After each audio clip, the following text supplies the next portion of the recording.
बिस्मिल्लाहिर्रहमानिर्रहीम। अस्सलाम वालेकुम मेरे मोहतरम नाजरीन, आप देख रहे हैं वॉइस से आलम चैनल। मेरे मोहतरम नाज़रीन कराम, आप लोगों से मोहतवाना गुजारिश है कि इस वीडियो को मुकम्मल तरीके से समझने के लिए इसे आखिर तक ज़रूर देखें और हमारे चैनल को सब्सक्राइब करना बिल्कुल ही न भूलें और पास में दिए गए बेल आइकॉन बटन को भी दबा दें ताकि हमारी अगली आने वाले वीडियो की नोटिफिकेशन आप लोगों तक बआसानी पहुंचती रहे। मेरे मोहतरम नाजरीन और मेरे प्यारे दोस्तों, एक दफ़ा सुल्तान सलाहुद्दीन अय्यूबी रहमतुल्लाह अलैह को ख़बर मिली कि फ़लस्तीन में एक हकीम बहुत मशहूर हुआ है। सुल्तान मुअज़्ज़म इसकी जो सबसे ज़्यादा काबिलियत है वह यह है कि किसी भी मरीज़ का, चाहे वह इसके पास बैठा हो या अपने घर पर मौजूद हो, अगर कोई शख्स इस मरीज़ का सिर्फ कपड़ा लेकर इस हकीम के पास चला जाए तो वह कपड़े को सूंघ कर ही इस मरीज़ का इलाज कर सकता है। और ऐसा इत्तफाक नहीं हुआ बल्कि हज़ारों मरीज़ जैसे हैं उनको सिर्फ अपने कपड़े की बुनियाद पर अल्लाह ताला की ज़ात ने शिफा दी है। हत्ता कि हमारी सल्तनत में काम करने वाला शाही बावर्ची भी अपनी बेगम के इलाज के लिए अपनी बेगम का कपड़ा लेकर उस हकीम के पास गया था तो अल्लाह ताला ने उसे 2 दिन के अंदर सेहत याबी अता फरमाई। हालांकि वह 4 साल से बीमार पड़ी थी। इसने सैकड़ों हकीमों से अपनी बीवी का इलाज करवाया लेकिन कहीं से शिफा ना मिली। यह सुनते ही सुल्तान सलाहुद्दीन अय्यूबी रहमतुल्लाह अलैह हैरान रह गए।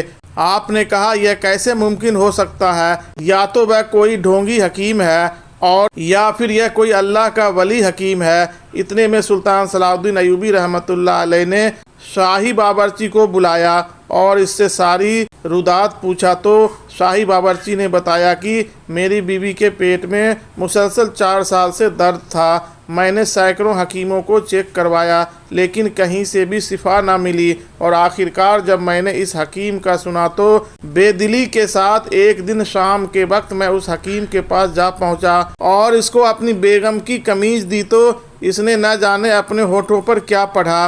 पढ़ने के बाद मेरी बीवी की कमीज़ को सूंघा और मुझे इसने जड़ी बूटियों से बनाई गई दवा दी। सुल्तान मुअज़्ज़म, मेरे लिए मौजज़ा तब हुआ जब सिर्फ 1 घंटे बाद ही मेरी बीवी की आधी तबीयत बिल्कुल ठीक हो गई। सिर्फ 2 दिन की दवा खाने के बाद मेरी बेगम बिल्कुल तंदुरुस्त फिर रही है और आज इस बात को 2 माह हो चुके हैं। अल्लाह के फजल से और करम से मेरी बीवी बिल्कुल ठीक है। सुल्तान ने जब शाही बावर्ची से तस्दीक कर ली तो इनकी हैरत का कोई ठिकाना न रहा। उन्होंने वज़ीर से कहा कि बहुत जल्द हम उस हकीम के पास जाएंगे और उसकी काबिलियत चेक करेंगे, लेकिन मेरा दिल नहीं मानता कि कोई शख्स इतना भी काबिल हो सकता है। वक्त गुजरता रहा और सुल्तान अपनी जंगी कार्रवाइयों में मसरूफ़ रहे और वह इस हकीम को भूल चुके थे। एक दिन जब सुल्तान अपनी जौजा के साथ दस्तरखान पर बैठकर खाना खा रहे थे, खाना खाने के बाद जैसे ही सुल्तान अपने हुजरे से निकले तो इनका वज़ीर इनके पास आया और सरगोशी आवाज़ में उन्हें कुछ बताने लगा। जैसे जैसे वज़ीर इनको बताता जा रहा था वैसे वैसे सुल्तान के चेहरे के तासुर बदलते जा रहे थे। सुल्तान बिल्कुल खामोश हो चुके थे। वज़ीर ने अपनी बात इनको गोश गुजारी और जाने की इजाज़त मांगी। सुल्तान ने सर इस बात में हिलाकर इन्हें जाने के लिए बोल दिया। जैसे ही वज़ीर जाने लगा सुल्तान ने पीछे से आवाज़ दी, कहने लगे, जाकर अपना भेष तब्दील कर लो और हमारे कुछ सिपाहियों को भी भेष तब्दील करने के लिए बोल दो। हम लोग अभी ही उस मैयत के पास जाएंगे और मालूम करेंगे कि आखिर क्या बात है। सुल्तान का हुक्म फौरन ही बजा लाया गया। वज़ीर सर इस बात में हिलाकर जा चुका था। सुल्तान भी अपने शाही लिबास को उतारकर एक मामूली सा लिबास जेब तन करने के लिए जा चुके थे। थोड़ी देर बाद सुल्तान एक बादशाह की लिबास की बजाय एक मामूली से मुसाफिर का लिबास पहनकर महल से बाहर आ गए थे। बाहर ही इनके चंद सिपाही और वज़ीर भी मामूली लिबास में खड़े हुए थे।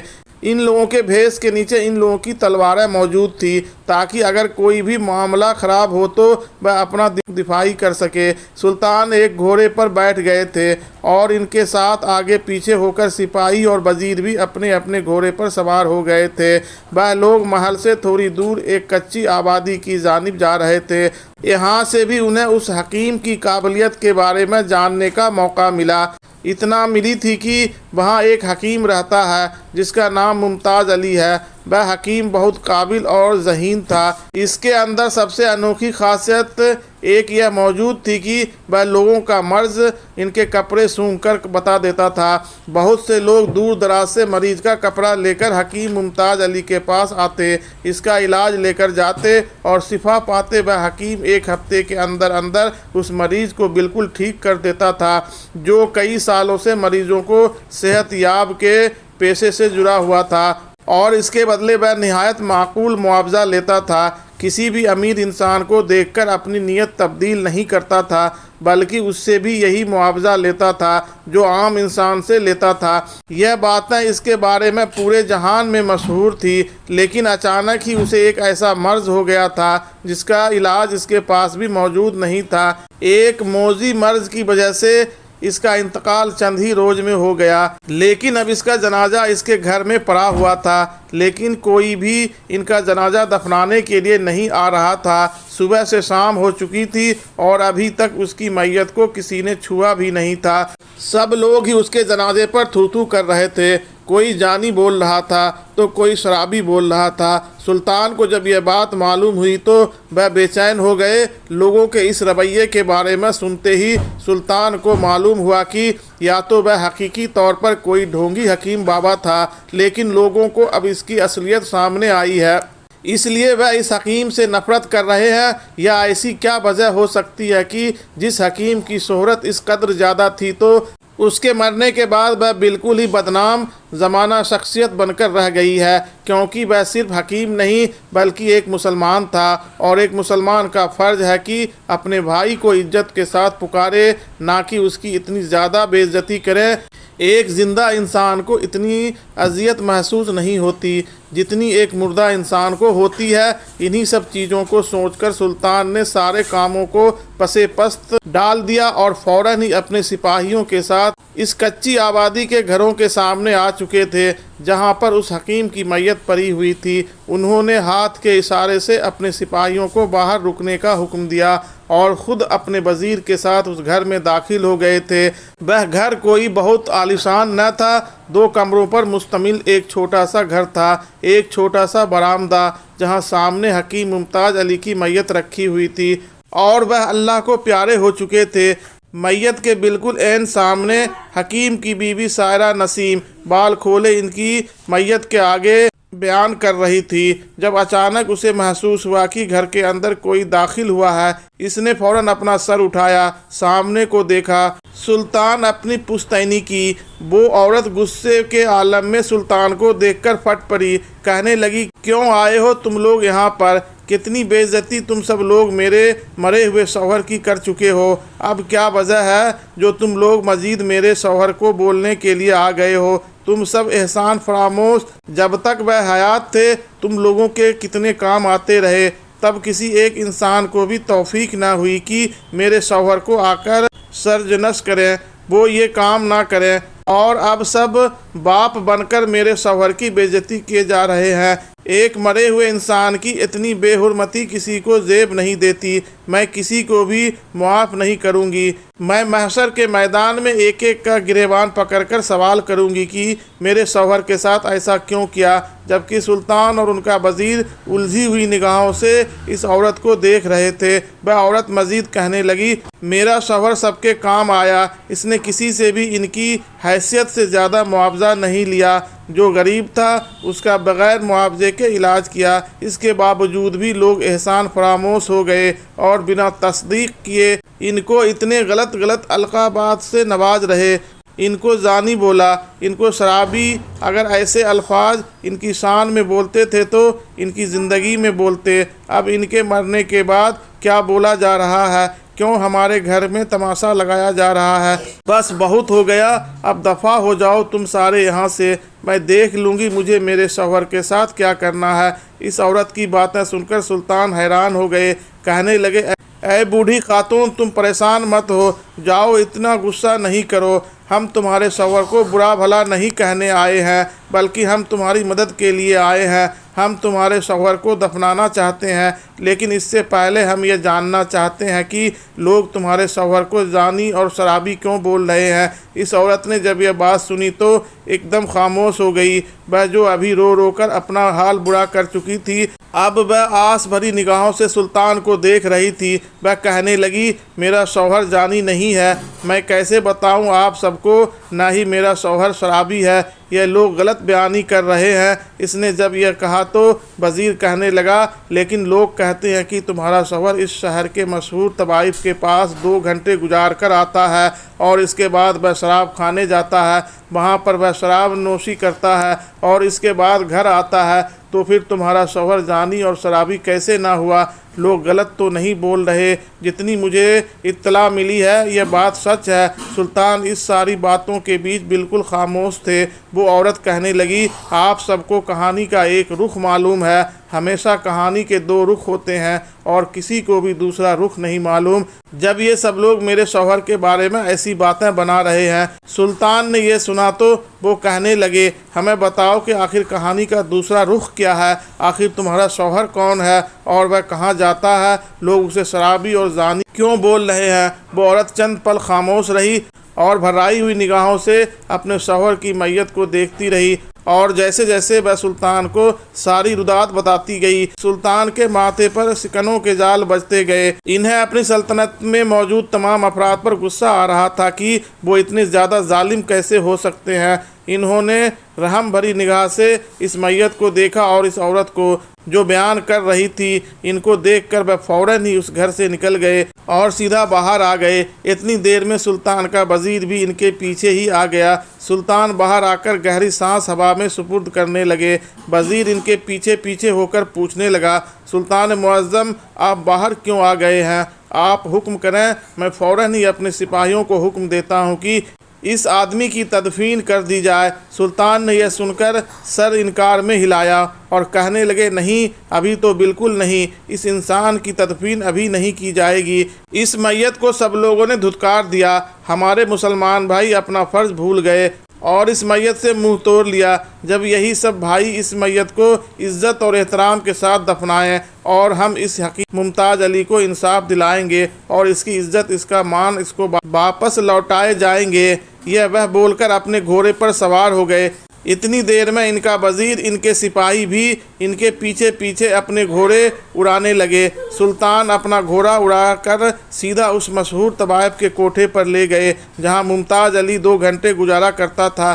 حکیم کی بیوی نے جو بات انہیں بتائی تھی، ان کے ہوش اڑ چکے تھے، اس وجہ سے وہ خود براہ راست اس طوائف سے ملنا چاہتے تھے تاکہ سچائی سے پردہ اٹھ جائے اور انہیں معلوم ہو جائے کہ حکیم کی بیوی سچ بول رہی تھی یا پھر جھوٹ۔ جیسے ہی ان کے گھوڑے وہاں رکے، بہت سی عورتیں اس کوٹھے سے باہر آ گئی اور ادائیں دکھا کر ان مردوں کو مائل کرنے لگی، لیکن سلطان اور ان کا وزیر، ان کے سپاہی ایک مضبوط نفس کے مالک تھے۔ وہ کوئی عام سلطنت کے محافظ اور سپہ سالار نہیں تھے، بلکہ وہ باکردار مضبوط نفس کے مالک تھے، سلطان کی فوج کا حصہ تھے۔ کوئی ایک بھی ان عورتوں کی اداؤں کی چال میں نہیں پھنسا تھا۔ سلطان کا وزیر ایک عورت کے پاس آیا اور کہنے لگا، انہیں یہاں کی مشہور طوائف تارا بائی سے ملنا ہے۔ وہ چھوٹی لڑکی جس کو وزیر نے جا کر تارا بائی کو بلانے کا حکم دیا، وہ منہ بنا کر اندر چلی گئی اور تھوڑی دیر بعد آ کر کہنے لگے، تارا بائی ابھی کسی سے ملنا نہیں چاہتی،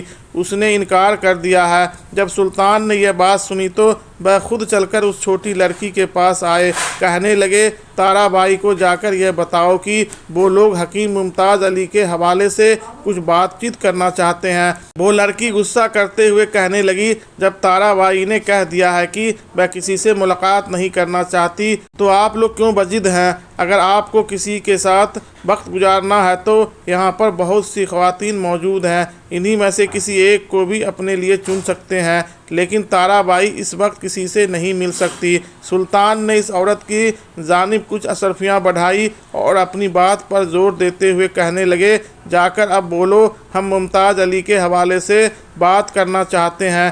اس بار وہ لڑکی انکار نہیں کر پائی تھی، بلکہ اپنی پوٹلی میں اشرفیاں ڈال کر خاموشی سے اندر چلی گئی تھی۔ وہ لوگ وہیں کوٹھے کے دروازے پر کھڑے ہو کر انتظار کرنے لگے۔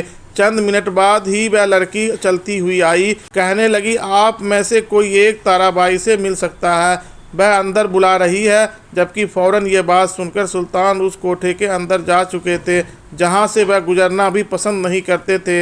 लेकिन आज इनकी रियाया का एक इंसान जो इस दुनिया फ़ानी से कुछ कर चुका था, उसकी इज्जत का सवाल था। उन्हें किसी भी तौर पर हकीम मुमताज़ अली की इज्जत और इसका मान उसे वापस लौटाना था। इसलिए वह अपने उसूलों को भी पसे पुस्त डाल चुके थे। वो अंदर दाखिल हुए तो ताराबाई अपनी जगह से खड़ी हुई। वह दिखने में बहुत पुरकशिश औरत मालूम होती थी, लेकिन वह सुल्तान से पीठ मोड़ चुकी थी और खिड़की के पास खड़ी हुई थी।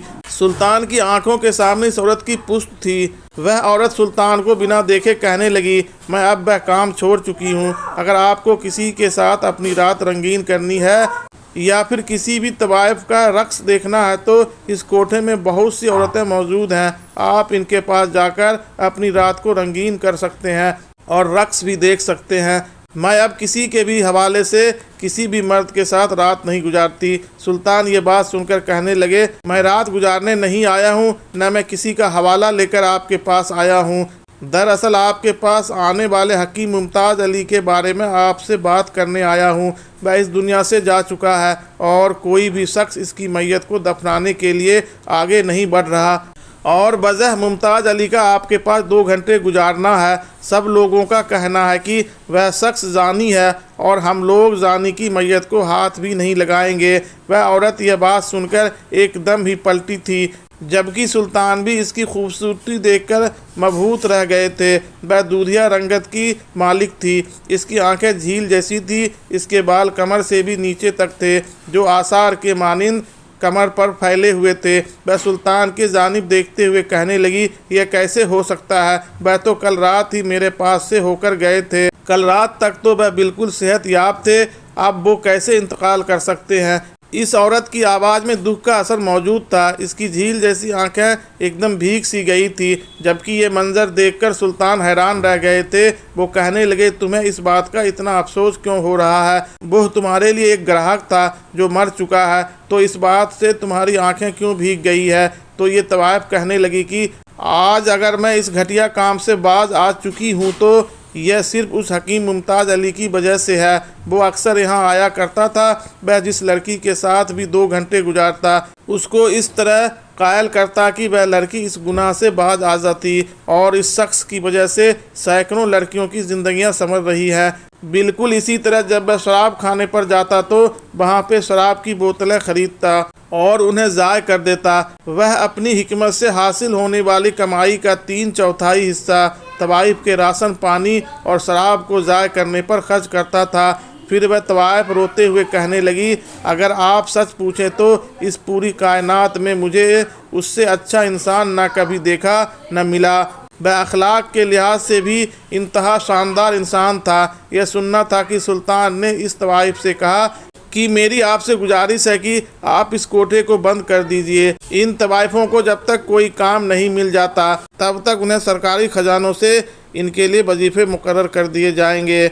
सुल्तान अपने उन्हीं कदमों पर वापस लौटे और पूरे कबीले के सामने इस हकीम मुमताज़ अली की तवाइफ खाने और शराब खाने जाने की तमाम वजूहात बयान की तो गांव वाले सर झुकाए शर्मिंदा खड़े थे। फिर तमाम कबीले वालों ने सुल्तान सलाहुद्दीन अयूबी और हकीम मुमताज़ अली की बीवी से माफ़ी मांगी तो अचानक सुल्तान ने कहा कि मेरी बड़ी हसरत थी कि मैं इस हकीम से मिलता, लेकिन शायद खुदा को मंजूर नहीं था, क्योंकि इस तरह से काबिल लोग दुनिया में बहुत कम पैदा होते हैं। यह तुम्हारे इस कबीले के लिए एक फ़ख्र का मकाम है जिसे खुद तुम लोग बदनाम कर रहे हो। अक्सर लोगों की आंखें भीग चुकी थी। इसके बाद सुल्तान सलाहुद्दीन अयूबी रहमतुल्लाह अलैह ने इस हकीम का जनाजा पढ़ाया और अपने हाथों से कब्र में उतारा और इस हकीम की आखिरी रसूमात अदा करने के बाद सुल्तान सलाहुद्दीन अयूबी रहमतुल्लाह अलैह अपने महल को वापस लौट गए।